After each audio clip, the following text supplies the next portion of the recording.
And welcome to the final edition for 2019 of Referees Corner here on IslandStats.com. I'm your host, Earl Baston, and joining me are two distinguished gentlemen from the Bermuda Football Association, President Mark Wade and second Vice President, also head of refereeing, Cranston Williams. Gentlemen, I brought you together only because of late we've had two courses going on. Obviously, Mr. Wade, we have the D-license course, coaches, and Mr. Williams, we just concluded the referee assessors course. And an assistant referee's course as well. So we just want to talk about these two things few things that have gone on to finish off the year 2019. First, we'll start with you, Mr. Williams. Obviously, we just finished those two courses back to back. What did you gain from the assessors of the courses that were here? Well, we had Mr. John Nielsen, who's the head of CONCACAF assessors, came down. He comes down to the course. He had 6 assessors sign up, and he was very pleased. As of anything, he knows that their knowledge base is not where it should be, but you have to start somewhere. Because the last FIFA course records we had, one of the things they put in there is that we don't have a proper assessors program running. We do have people that assess, but most of my assessors are also referees. So based on that, on the report, we decided to get a course, and luckily Mr. Mills was available. So I said, oh, we're lucky to get the top person to come and conduct the course. We left specific information for the assessors, and from what I got from you, refereeing should be very good in 2020. Okay, and then right behind that, you had a referee's assistant course. Yeah. So as in the passport now, he turned the game to help us out. He did the course, and he also put the referees through the faces. The course was well attended. All the referees enjoyed it, and we're also looking forward to him coming back soon, because the games change, and our referees, unfortunately, the same sometimes even gravitate towards whole hard trucks. They like it. Even these referees who have a course with them on Saturday, it's just, it's very supportive of our program. Mr. Wade, currently we have the D-license course going on. It's been a mandate of the association to make sure that the coaches are equipped with not only knowledge, but all the things that come along with that. How has the course been conducted so far, and what stage are we at this point? Sure, the course is going very well. We're at day 3. We've got 15 candidates in, ranges of expertise. We've got at least one former international footballer. So that's it's very exciting. It's a D-license level course, an introductory level. And the instructors are Scott Morton, Maurice Lowe, and myself, and we are overseen by Lenny Lake from CONCACAF. And it's going very well so far.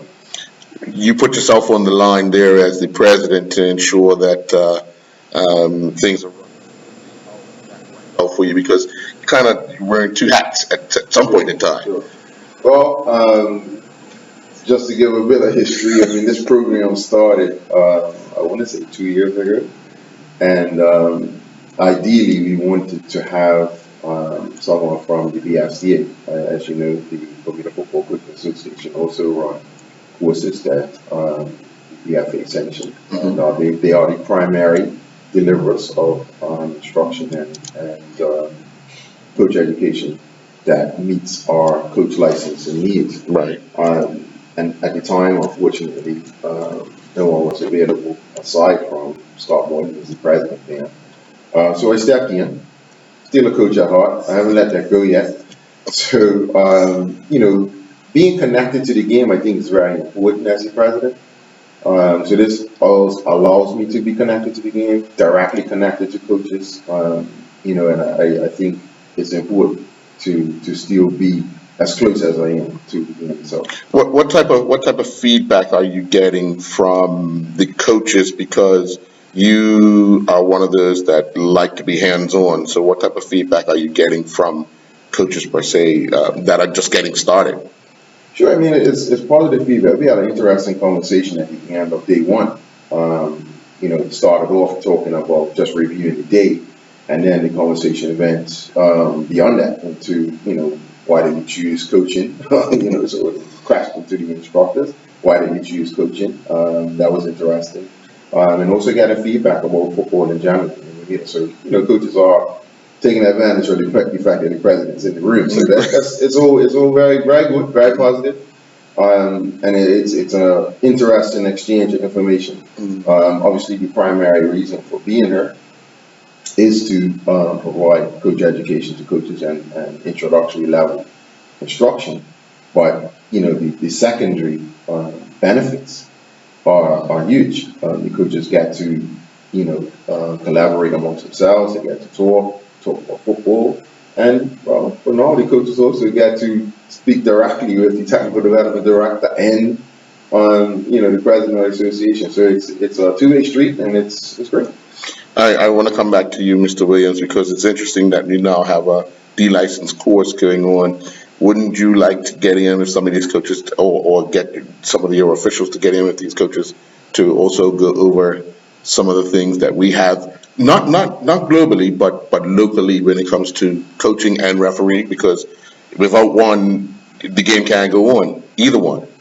Yeah, that's true. I mean, normally what happens is the coaches from each club, you have a section with the rule changes and everything. So, the president's group, pretty sure they'll arrange that workshop to take place sooner rather than later. More pressure on the president. More pressure, more pressure. Well, you said you got them in the room, you might as well.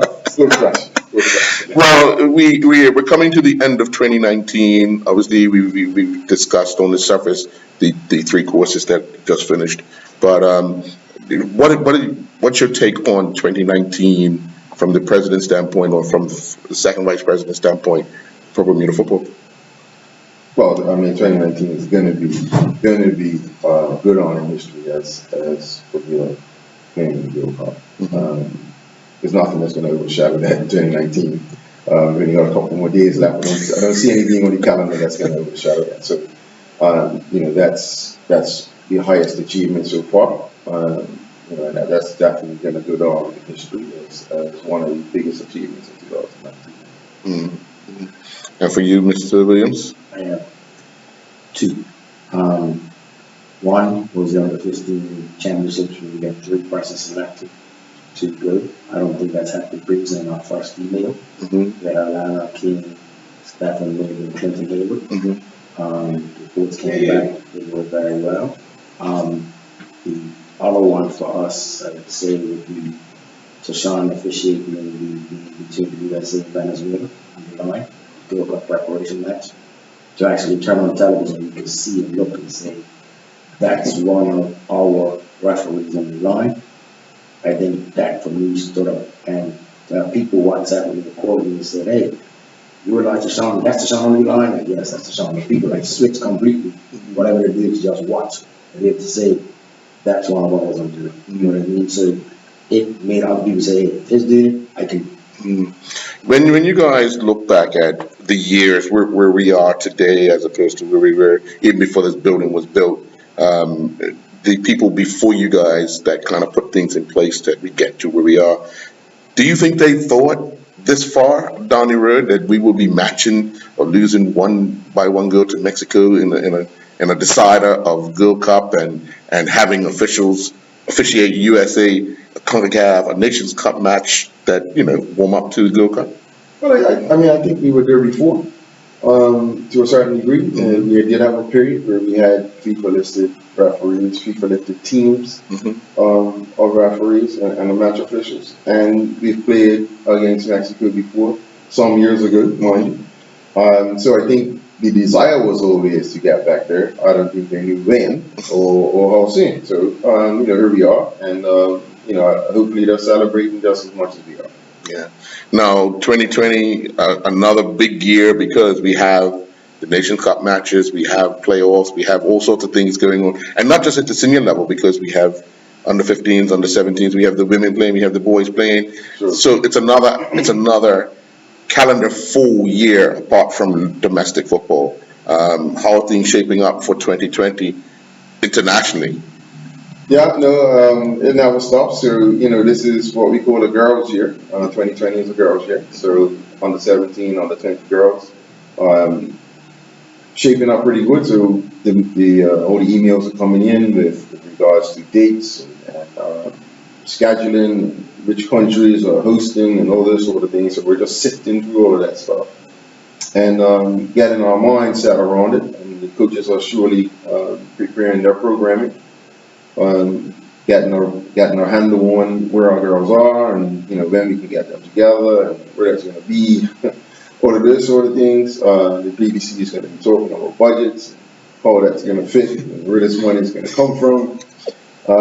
And to be honest, we're also budgeting, starting our budgeting process for next year as well at the same time. So it's all happening. But it same thing happens every year. So we're pretty mature in it now, and we're looking forward to another bumper year, and maybe some even better performances on the field of play. Mr. Williams, with it being a female year, 2020, are you hoping or working your magic to see if we can get some female officials at some of these tournaments? That's the plan. But ideally for me, what I'd like to see is the persons that the other 15s to hopefully be accepted back. Like I one will not be able to because of injury, but the Northern youngster, two we're looking at. We also have under 14 with championships coming up. So I have already contacted CONCACAF and say, listen, I have some people heard, you take a look at.